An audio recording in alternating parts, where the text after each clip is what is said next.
पास है। केंद्र की तरफ से मिनिस्ट्री ऑफ एजुकेशन ने एक बहुत क्लियर एडवाइजरी इशू की है। Ministry of information and broadcasting ने एडवर्टीजमेंट के ऊपर एडवाइजरी इशू की है। साथ ही साथ I4C की रिपोर्टिंग के आधार पे 1410 साइट्स को ब्लॉक किया गया है। और इसके अलावा भी जब भी कोई कंप्लेंट आए तो भारतीय न्याय संहिता के सेक्शन 112 में इसके अगेंस्ट एक्शन लिया जा सकता है।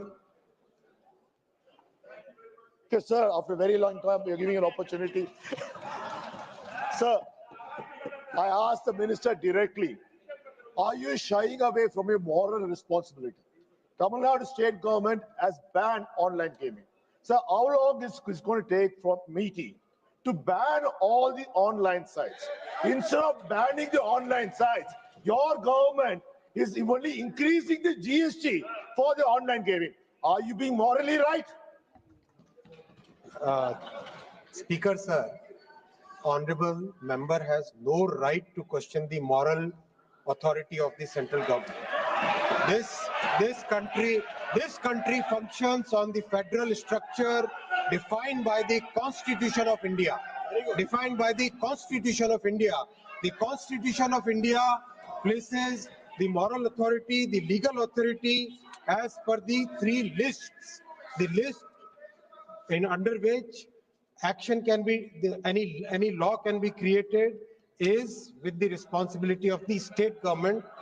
In list 2, entry 34, please study the federal structure, honorable speaker sir. I'll request the honorable member to respect the federal structure of the country and save the constitution. 367, Shri Harishchandra Meena.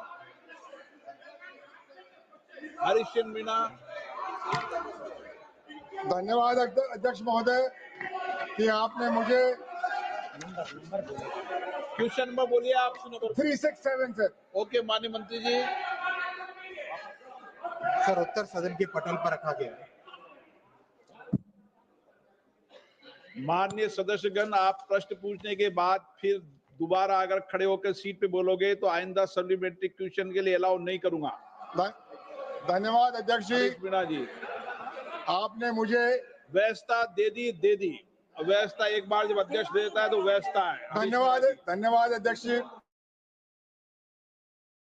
मैं लंबित rail परियोजना के बारे में पूछने का मौका दिया। मंत्री जी ने जो जवाब दिया मैंने पैरा वाइज पढ़ा, पर मंत्री जी से मैं अनुरोध करना चाहता हूं पैरा डी, इसमें ये लिखा हुआ है कि पेंडिंग रेल प्रोजेक्ट